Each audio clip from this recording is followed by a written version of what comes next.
গরমের সময় আম পান্নার শরবত খেতে ভালোবাসে না এমন মানুষ পাওয়া কিন্তু খুবই কঠিন। আর এই গরমে যদি আম পান্নার শরবতের জন্য কিছুটা আম পান্না বানিয়ে রাখা যায় তাহলে কেমন হয়। বাজারে এখন মোটামুটি কাঁচা আম খুব ভালো পাওয়া যাচ্ছে, আর তাই দিয়ে আমি বানিয়ে ফেলেছিলাম আম পান্নার জন্য আম পান্না সিরাপ। চলুন তাহলে দেখে নিই আম পান্না বানাতে কী কী লাগছে। প্রথমে আমি নিয়ে নিয়েছি আম। এখানে বাজার থেকে কাঁচা আম কিনে আনতে হবে, একেবারে কিন্তু কাঁচা থাকতে হবে, পাকা হলে হবে না। তাই একেবারে কাঁচা দেখে আম নিয়ে নিয়েছি প্রায় 500 গ্রাম পরিমাণে। আমি 500 গ্রাম পরিমাণে আম দিয়ে বানাচ্ছি, তাই আমি সমস্ত উপকরণগুলো সেই পরিমাণে নেব। প্রথমে আম ভালো করে ধুয়ে পরিষ্কার করে নিয়ে ছালটা ছাড়িয়ে নিয়েছি। এবার রাফলি চপ করে নেব, অর্থাৎ ছোট টুকরো করে যেরকম খুশি কেটে নিতে পারেন। আমি এখানে এই রকম ছোট টুকরো করে সমস্ত আমগুলো কেটে নিয়েছি।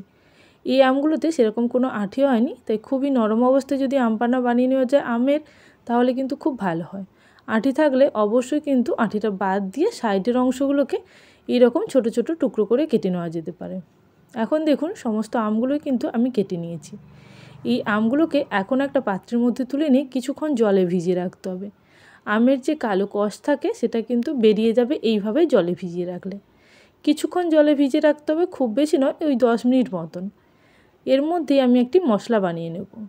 মশলার জন্য প্রথমেই 1 টেবিল স্পুন জিরে নিলাম এবং সঙ্গে নিচ্ছি 1 টেবিল স্পুন মৌরি। এরপর নেব ছোটো এলাচ 5 থেকে 7টি।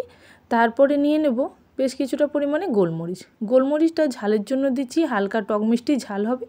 আপনারা যেরকমভাবে ঝাল খেতে চাইবেন সেই অনুযায়ী কিন্তু গোলমরিচটা দেবেন, আর যদি না চান সেটা কিন্তু স্কিপ করতে পারেন। তবে এই পরিমাণের জন্য এইটুকুই কিন্তু ঝাল তেমন হবে না, তাই আমি দিলাম।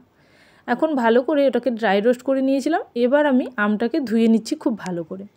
আম ভালোভাবে ধুয়ে নিয়ে এবার আমটাকে সেদ্ধ করে নিতে হবে। এখানে আমি 500 গ্রাম আম নিয়েছি, তাই 1 বাটি পরিমাণে জল দিচ্ছি। আপনারা যদি আম পান্নাটা একটু পাতলা রাখতে চান সেক্ষেত্রে কিন্তু আর একটু বেশি পরিমাণে জল নিতে পারেন। আমি যেহেতু আম পান্নার মিশ্রণটাকে একটু গাঢ় বানাবো সেই জন্য কিন্তু একটু বেশি পরিমাণে নিয়েছি। আর এই আম পান্নার যে সিরাপটা বানাবো সেই সিরাপটা কিন্তু একটু গাঢ় থাকবে। এখানে অল্প পরিমাণ লবণ দিলাম। লবণ দিয়ে আমি এটাকে সেদ্ধ বসিয়ে দেব। এই লবণের পরিমাপটা আপনারা নিজেদের ইচ্ছে মতো দেবেন। বেশ কিছুক্ষণ সেদ্ধ করে নিয়েছিলাম। এরপরে আমি দেখে নেব আমগুলো সেদ্ধ হলো কিনা। আমগুলো মোটামুটি সেদ্ধ হয়ে গেছে। এবার আমি আমটাকে ঠান্ডা করে নেব। পুরোপুরি ঠান্ডা করে নিয়ে আমি মিক্সিং জারের মধ্যে দিয়ে একেবারে মিহি পেস্ট বানিয়ে নেব। আমের এই পেস্টটা বানিয়ে অবশ্যই নিতে হবে, আর যদি না চান তাহলে কিন্তু একটা বড় ছাঁকনির সাহায্যে ছেঁকে নিতে পারেন। এখানে 500 আমের জন্য আমি 1 কাপ পরিমাণে নিয়েছি চিনি। এর সঙ্গে নিচ্ছি সমস্ত ভাজা মশলাগুলো। এই মশলাগুলো এখন আমি চিনির সঙ্গে গুঁড়ো করে নেব। আর সঙ্গে আরও কিছু মশলা দিচ্ছি, যেমন দিচ্ছি এখানে আমচুর পাউডার 2 টেবিল স্পুন মতন। সঙ্গে দেব 1 টিস্পুন পরিমাণে চাট মশলা, আর দেব 1 টিস্পুন পরিমাণে বিট লবণ। এখানে যদি জলজিরা থাকে সেটাও কিন্তু 1 টিস্পুন পরিমাণে দেওয়া যেতে পারে। এখন আমি এটাকে মিহি গ্রাইন্ড করে নিয়েছি। দেখুন এইভাবে কিন্তু করে নিতে হবে, কোনো রকম যেন দানা না থাকে। দানা থাকলে শরবতের মধ্যে কিন্তু মুখে দানা লাগবে, সেক্ষেত্রে কিন্তু খেতে আর ভালো লাগবে না। তাই একেবারে মিহি গ্রাইন্ড করে নিতে হবে, তাহলে কিন্তু এই আম পান্নার শরবতটা খুব ভালো হবে।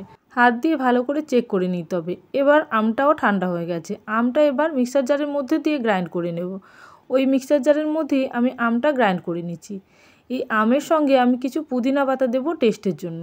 অবশ্যই কিন্তু পুদিনা পাতাটা দেবেন, ফলে এই আম পান্নার টেস্টটা খুব ভালো হবে। আর যদি না থাকে সেক্ষেত্রে কিন্তু স্কিপ করতে পারেন, তবে থাকলে অবশ্যই দিয়ে দেবেন। এখন দেখুন এইভাবেই কিন্তু আমের সঙ্গে আমি সমস্ত পুদিনা পাতাগুলো দিয়ে দিচ্ছি। আম এবং পুদিনা পাতা একসঙ্গেই কিন্তু পেস্ট করে নেব, একেবারে মিহি পেস্ট করে নেব। যতটা সম্ভব পেস্ট করা যায় ততটাই করে নিতে হবে। তবে 2-1টা দানা থাকলে সেগুলো হাত দিয়ে বা ছাঁকনির সাহায্যে বের করে নিতে পারেন। এখন দেখুন খুব সুন্দর একটা কালার এসছে। এইভাবে কিন্তু আমি গ্রাইন্ড করে নিয়েছি। এবার একটা পাত্রের মধ্যে সমস্ত মিশ্রণটাকে বের করে নেব। এখানে পুরোটা আমি এখন মিশ্রণ করতে পারিনি, কারণ পুরোটা এই জারের মধ্যে ধরেনি, তাই আমি আরও কিছুটা আলাদা করে নেব। সেক্ষেত্রে আবারও কিন্তু একইভাবে করে নিয়েছিলাম। দেখুন এখানে কিন্তু প্রায় হাফ কিলো আমের জন্য এতটা মিশ্রণ হয়েছে। এর মধ্যে আরও কিছু উপকরণ মেশাবো, যেমন আমি চিনি এবং মশলা যে গুঁড়ো করে রেখেছিলাম সেটাও মিশিয়ে নেব। এখন যে পাত্রে আমি আম পান্নার সিরাপটা বানাবো সেই পাত্রের মধ্যে আম পান্নার এই মিশ্রণটাকে আমি দিয়ে দিলাম। আমের মিশ্রণটা এবং পুদিনা পাতার মিশ্রণটা দেওয়ার পরে এর মধ্যে মশলা দিয়ে মিশিয়ে নেব। আমি এখন গ্যাস ওভেনের মধ্যে বসাইনি, তার আগেই সমস্ত কিছু একসঙ্গে মিশিয়ে নিচ্ছি। কারণ যেহেতু মিশ্রণটা অনেকটাই ঘন আছে, গ্যাস জ্বালানোর সঙ্গে সঙ্গে হয়তো নিচে লেগে যেতে পারে, তাই আগেই ভালো করে মিশিয়ে নিতে হবে।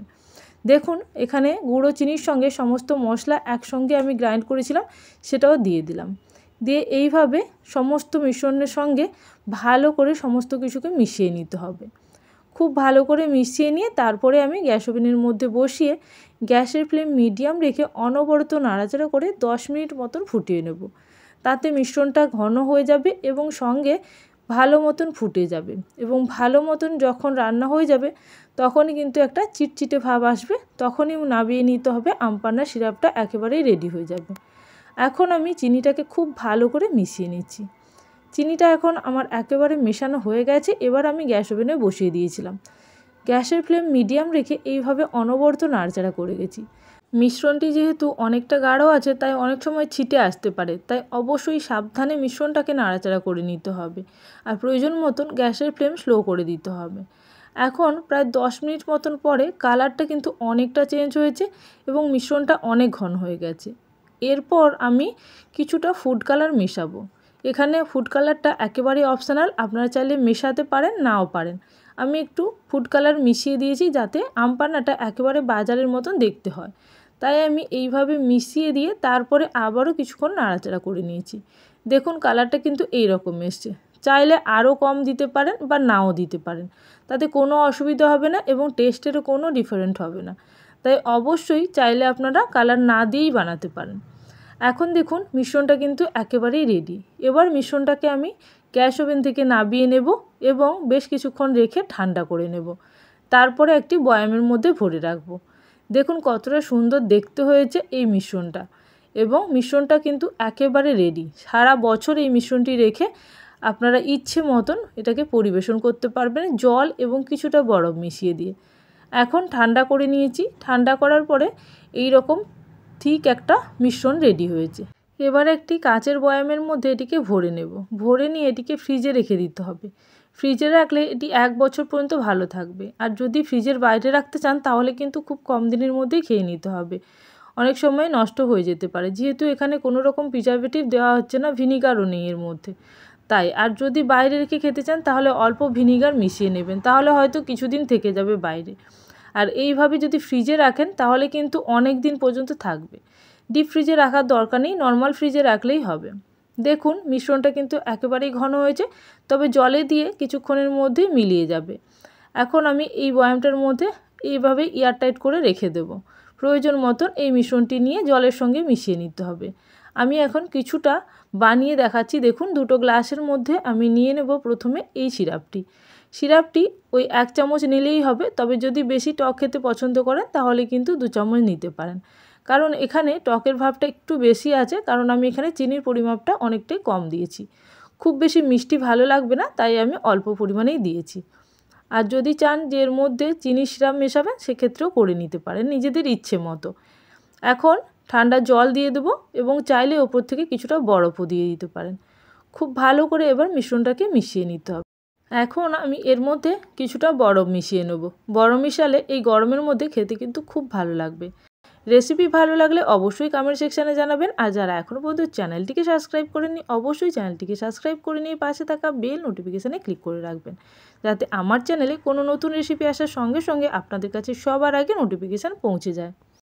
তাহলে আজকের জন্য এই পর্যন্ত। আবারও চলে আসবো নতুন কোনো রেসিপির সঙ্গে। ততক্ষণের জন্য সবাই ভালো থাকবেন, সুস্থ থাকবেন। Thank you for watching my video.